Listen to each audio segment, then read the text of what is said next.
Qatar Indian school youth festival കലാഞ്ജലിക്ക് തുടക്കമായി. Doha Abu ഹമൂറിലെ ഐഡിയൽ ഇന്ത്യൻ സ്കൂൾ ക്യാമ്പസാണ് കലോത്സവത്തിന് വേദിയാവുന്നത്. ഖത്തറിലെ 20 ഇന്ത്യൻ സ്കൂളുകളിൽ നിന്ന് 10,000-ഓളം വിദ്യാർത്ഥികൾ മേളയിൽ മാറ്റുരയ്ക്കും.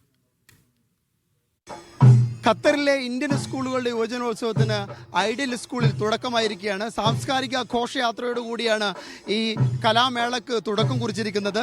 ഓരോ സംസ്ഥാനത്തെയും പ്രതിനിധീകരിക്കുന്ന ഒരുപാട് ദൃശ്യാവിഷ്കാരങ്ങൾ, തനത് കലാരൂപങ്ങൾ, ഇങ്ങനെ ഇന്ത്യയുടെ സാംസ്കാരിക പൈതൃകം, സമ്പന്നമായ പൈതൃകം വിളിച്ചോതുന്ന കലാപ്രകടനങ്ങൾ, സാംസ്കാരിക രൂപങ്ങൾ ഒക്കെയാണ് ഈ ഘോഷയാത്രയിൽ അണിനിരക്കുന്നത്.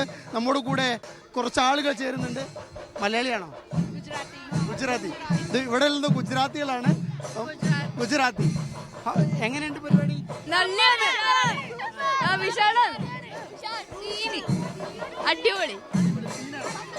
അടിപൊളി ഡ്രസ്സൊക്കെ ഇട്ടിട്ടുണ്ടല്ലോ. അപ്പോ ഖത്തറിന്റെ ഫ്ലാഗ് ഒക്കെ ആയിട്ട് വെച്ചിട്ടുള്ള, കയ്യിൽ കരുതിയിട്ടുള്ള കുട്ടികളാണ്. ഖത്തറിന്റെ സാംസ്കാരികമായിട്ടുള്ള അടയാളങ്ങൾ, ചിഹ്നങ്ങളൊക്കെ ഇവരുണ്ട്. ഗംഭീരമുണ്ട്.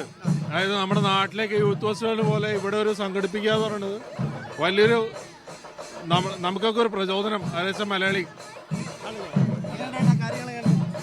വളരെ സന്തോഷമുണ്ട്. ഇത് പറഞ്ഞ മാതിരി നമ്മുടെ നാട്ടിലെ കലോത്സവം നമുക്കറിയാം, നമുക്ക് എല്ലാവർക്കും മിസ് ചെയ്യുന്ന ഒരു ഇവന്റാണ്.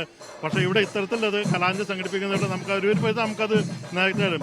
എന്താ ഇതിന്റെ സംഘാടകർക്കും ഇതിൽ പങ്കെടുക്കാൻ കഴിഞ്ഞാൽ ഞങ്ങൾ വളരെ സന്തോഷമുണ്ട്. പരിപാടിയൊക്കെ ഉഷാറാണ്, സംഭവമായിട്ട് അടിപൊളിയായിട്ട് നമ്മുടെ ടീം എല്ലാവരും സെറ്റായിട്ട് നിൽക്കുന്നുണ്ട്. എല്ലാം അടിപൊളിയായിട്ട് ഇനി നടക്കട്ടെ. സെറ്റാണ്, എല്ലാം സെറ്റാണ്. കാര്യങ്ങളൊക്കെ സെറ്റ്.